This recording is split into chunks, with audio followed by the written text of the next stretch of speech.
by Cambridge University Press and Uckles, 2018. This recording is copyright. CD 1.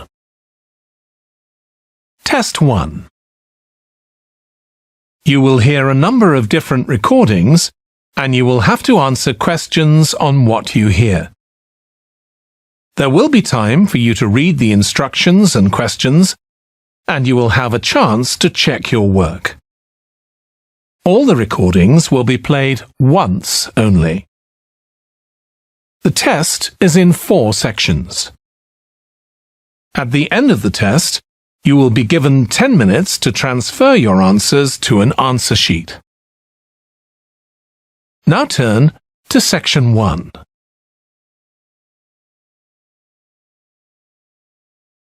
Section 1.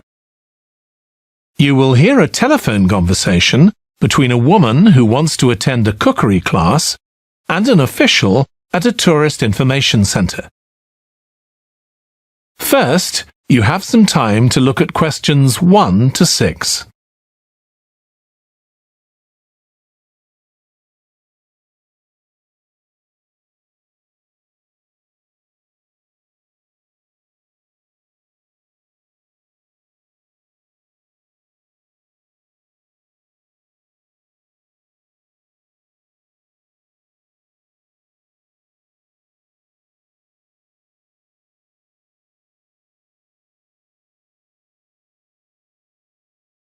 You will see that there is an example that has been done for you. On this occasion only, the conversation relating to this will be played first. Hello, Tourist Information Centre. Mike speaking. How can I help you? Oh, hi. I wanted to find out about cookery classes. I believe there are some one-day classes for tourists.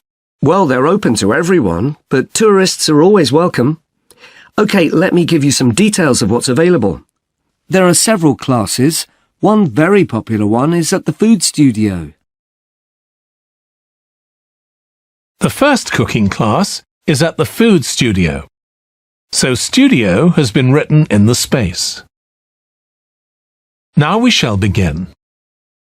You should answer the questions as you listen, because you will not hear the recording a second time.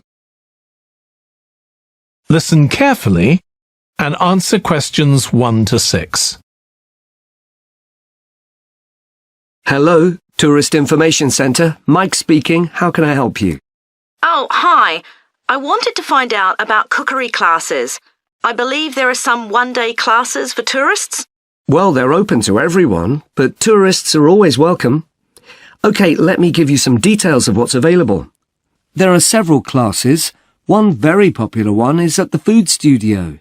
OK. They focus on seasonal products, and as well as teaching you how to cook them, they also show you how to choose them. Right, that sounds good. How big are the classes? I'm not sure exactly, but they'll be quite small. And could I get a private lesson there? I think so. Let me check. Yes, they do offer those. Though, in fact, most of the people who attend the classes find it's a nice way of getting to know one another. I suppose it must be, yes. And this company has a special deal for clients where they offer a discount of 20% if you return for a further class. OK, but you said there were several classes. That's right. Another one you might be interested in is Bond's Cookery School. They're quite new. They just opened 6 months ago, but I've heard good things about them. They concentrate on teaching you to prepare healthy food, and they have quite a lot of specialist staff. So, is that food for people on a diet and things like that? I don't know if I'd be interested in that. Well, I don't think they particularly focus on low-calorie diets or weight loss. It's more to do with recipes that look at specific needs, like including ingredients that will help build up your bones and make them stronger, that sort of thing. I see. Well, I might be interested. I'm not sure. Do they have a website I could check? Yes. Just key in the name of the school. It'll come up. And if you want to know more about them, every Thursday evening they have a lecture at the school. It's free, and you don't need to book or anything. Just turn up at 7:30. And that might give you an idea of whether you want to go to an actual class. Before you hear the rest of the conversation, you have some time to look at questions 7 to 10.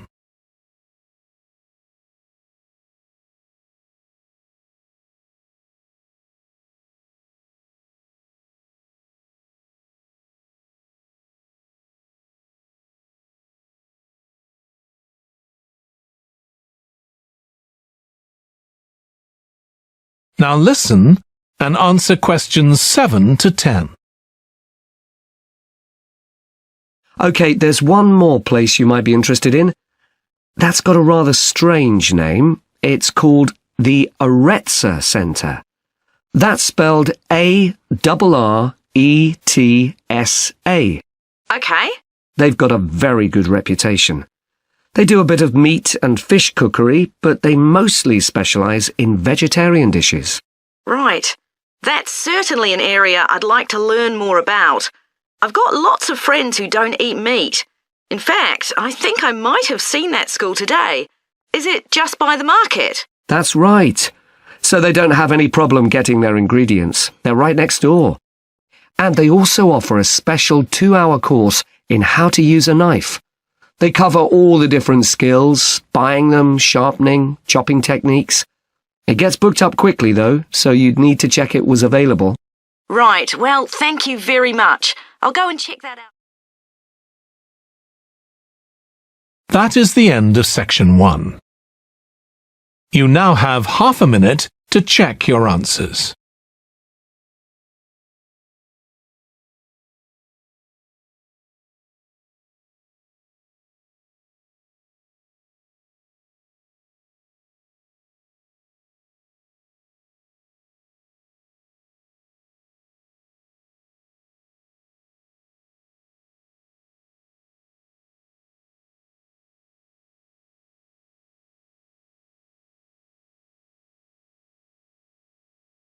Now turn to section 2.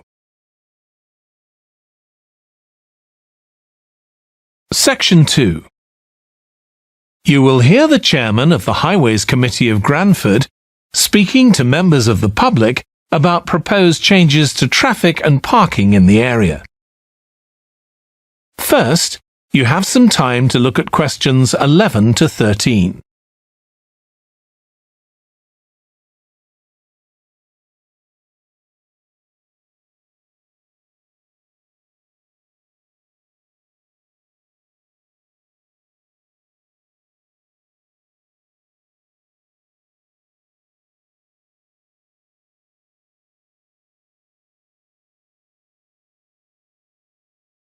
Now listen carefully and answer questions 11 to 13. Good evening, everyone. My name's Phil Sutton, and I'm chairman of the Highways Committee. We've called this meeting to inform members of the public about the new regulations for traffic and parking we're proposing for Granford. I'll start by summarising these changes before we open the meeting to questions. So, why do we need to make these changes to traffic systems in Granford?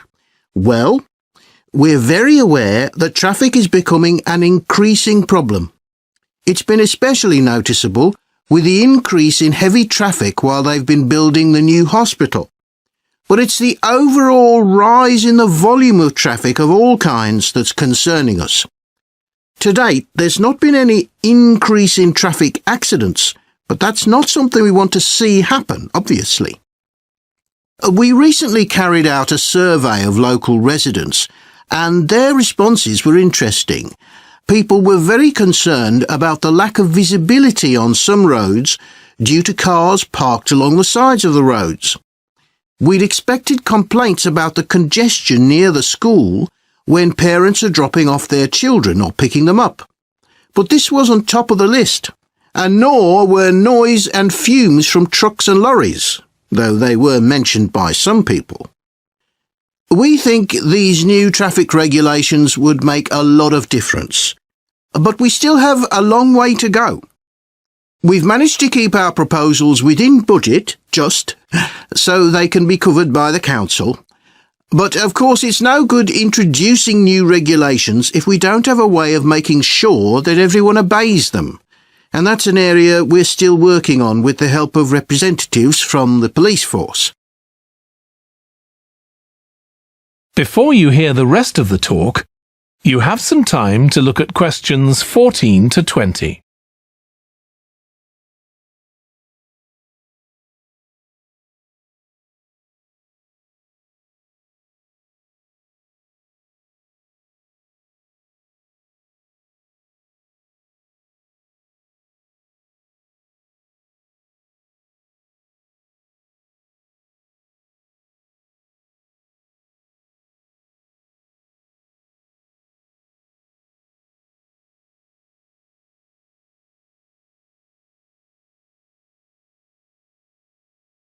Now listen and answer questions 14 to 20.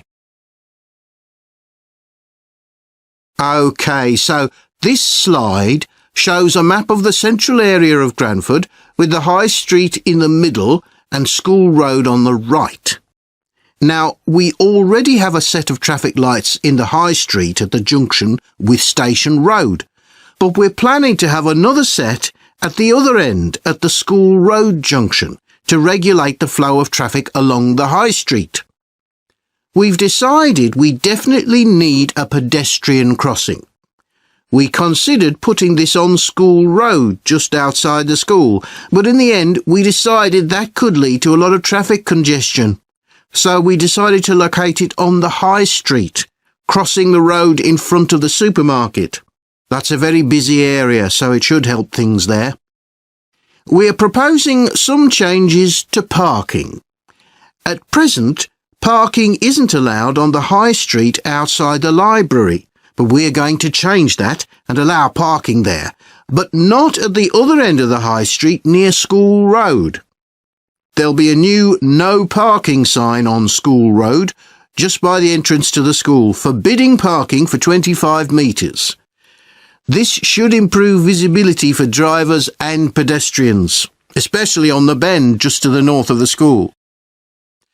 As far as disabled drivers are concerned, at present they have parking outside the supermarket, but lorries also use those spaces, so we've got 2 new disabled parking spaces on the side road up towards the bank. It's not ideal, but probably better than the present arrangement. We also plan to widen the pavement on School Road. We think we can manage to get an extra half metre on the bend just before you get to the school, on the same side of the road. Finally, we've introduced new restrictions on loading and unloading for the supermarket, so lorries will only be allowed to stop there before 8 a.m. That's the supermarket on School Road. We kept to the existing arrangements with the High Street supermarket. OK, so that's about it. Now, That is the end of section 2. You now have half a minute to check your answers.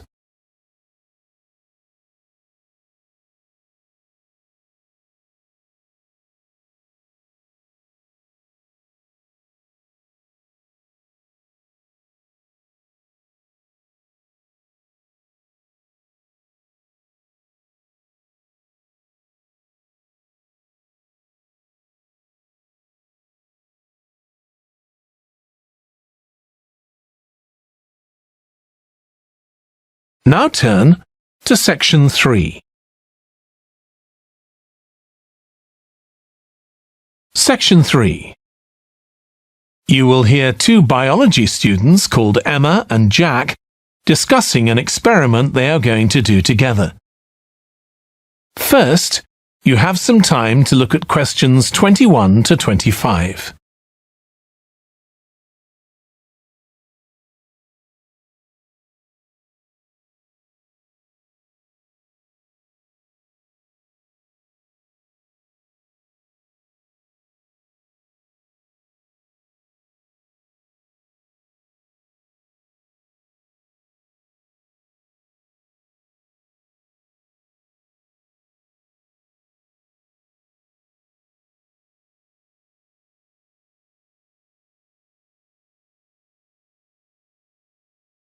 Now listen carefully and answer questions 21 to 25. We've got to choose a topic for our experiment, haven't we, Jack? Were you thinking of something to do with seeds? That's right. I thought we could look at seed germination, how a seed begins to grow. OK. Any particular reason? I know you're hoping to work in plant science eventually. Yeah, but practically everything we do is going to feed into that. No, there's an optional module on seed structure and function in the 3rd year that I might do. So I thought it might be useful for that. If I choose that option, I don't have to do a dissertation module. Good idea. Well, I thought for this experiment, we could look at the relationship between seed size and the way the seeds are planted. So we could plant different sized seeds in different ways and see which grow best. OK. We'd need to allow time for the seeds to come up. That should be fine if we start now. A lot of the other possible experiments need quite a bit longer. So that'd make it a good one to choose. And I don't suppose it'd need much equipment. We're not doing chemical analysis or anything. Though that's not really an issue. We've got plenty of equipment in the laboratory. Yeah, we need to have a word with the tutor if we're going to go ahead with it, though. I'm sure our aim's okay. It's not very ambitious, but the assignment's only 10% of our final mark, isn't it? But we need to be sure we're the only ones doing it. Yeah, it's only 5% actually, but it'd be a bit boring if everyone was doing it. Did you read that book on seed germination on our reading list? The one by Graves? I looked through it for my last experiment, though it wasn't all that relevant there. It would be for this experiment, though. I found it quite hard to follow. Lots about the theory, which I hadn't expected. Yes, I'd been hoping for something more practical. It does include references to the recent findings on genetically modified seeds, though. Yes, that was interesting. I read an article about seed germination by Lee Hall. About seeds that lie in the ground for ages and only germinate after a fire. That's the one. I knew a bit about it already, but not about this research. His analysis of figures comparing the times of the fires and the proportion of seeds that germinated was done in a lot of detail. Very impressive. Was that the article with the illustrations of early stages of plant development? They were very clear. I think those diagrams were in another article. Before you hear the rest of the discussion, you have some time to look at questions 26 to 30.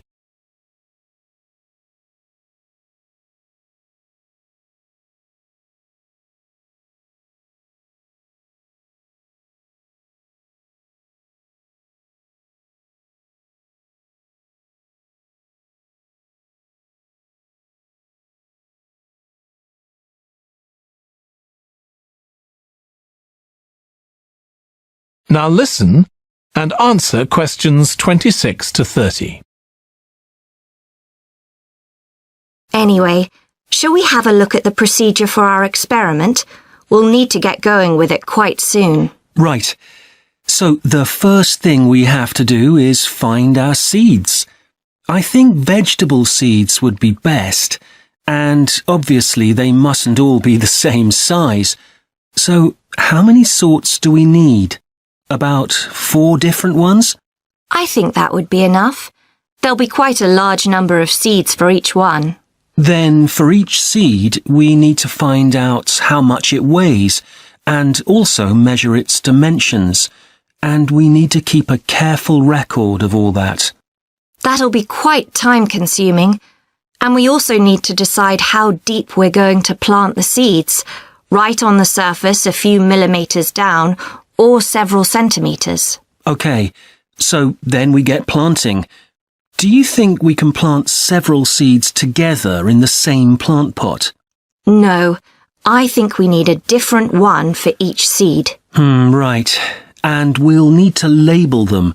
We can use different coloured labels. Then we wait for the seeds to germinate. I reckon that'll be about 3 weeks, depending on what the weather's like.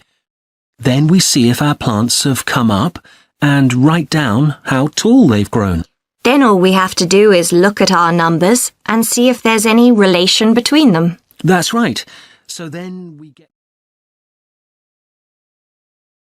That is the end of section 3.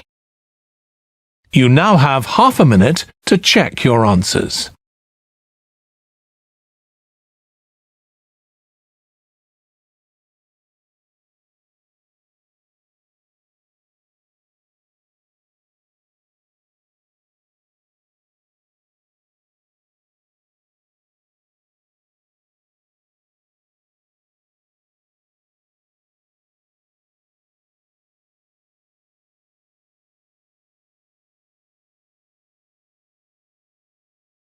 Now turn to section 4.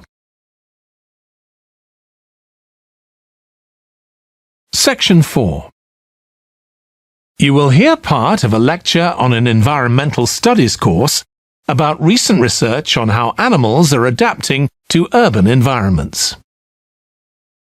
First, you have some time to look at questions 31 to 40.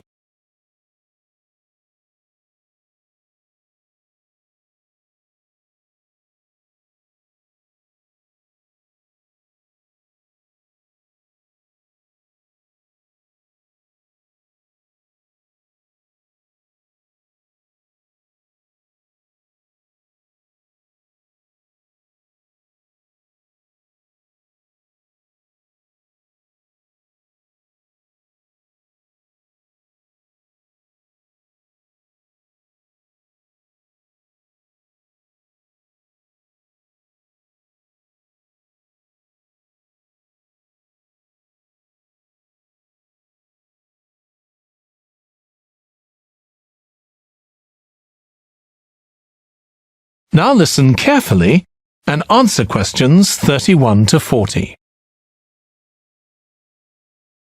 Hi. Today we're going to be looking at animals in urban environments, and I'm going to be telling you about some research on how they're affected by these environments. Now, in evolutionary terms, urban environments represent huge upheavals, the sorts of massive changes that usually happen over millions of years. And we used to think that only a few species could adapt to this new environment. One species which is well known as being highly adaptable is the crow, and there have been various studies about how they manage to learn new skills. Another successful species is the pigeon, because they're able to perch on ledges on the walls of city buildings, just like they once perched on cliffs by the sea. But, in fact, we're now finding that these early immigrants were just the start of a more general movement of animals into cities, and of adaptation by these animals to city life. And one thing that researchers are finding especially interesting is the speed with which they're doing this. We're not talking about gradual evolution here. These animals are changing fast. Let me tell you about some of the studies that have been carried out in this area.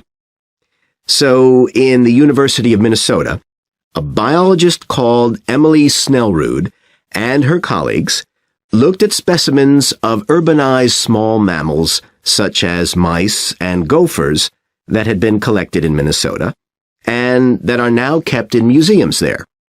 And she looked at specimens that had been collected over the last 100 years, which is a very short time in evolutionary terms. And she found that during that time, these small mammals had experienced a jump in brain size when compared to rural mammals.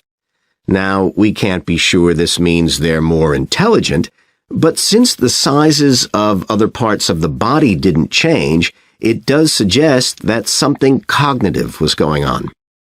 And Snellrud thinks that this change might reflect the cognitive demands of adjusting to city life. having to look in different places to find food, for example, and coping with a whole new set of dangers. Then over in Germany, at the Max Planck Institute, there's another biologist called Katharina Miranda, who's done some experiments with blackbirds living in urban and rural areas. And she's been looking not at their anatomy, but at their behavior.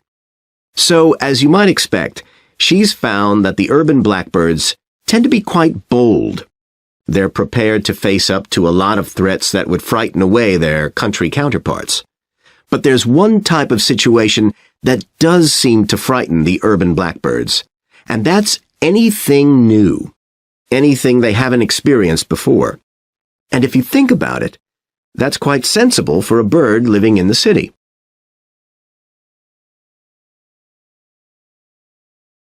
Jonathan Atwell, in Indiana University, is looking at how a range of animals respond to urban environments. He's found that when they're under stress, their endocrine systems react by reducing the amount of hormones such as corticosterone into their blood. It's a sensible-seeming adaptation. A rat that gets scared every time a subway train rolls past won't be very successful. There's just one more study I'd like to mention, which is by Sarah Parton and her team. And they've been looking at how squirrels communicate in an urban environment, and they've found that a routine part of their communication is carried out by waving their tails.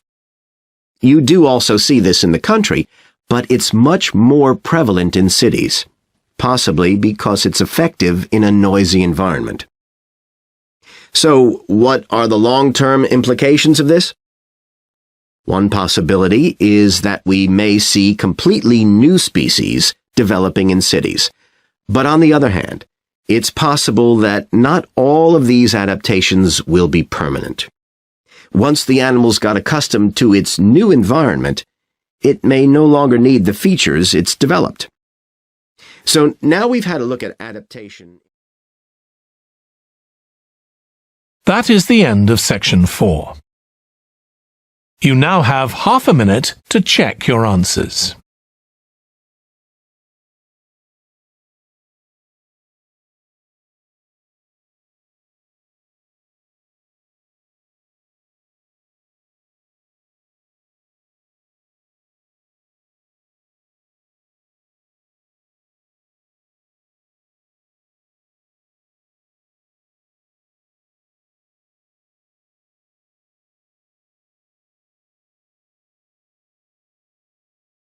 That is the end of the listening test. In the Ielts test, you would now have 10 minutes to transfer your answers to the answer sheet.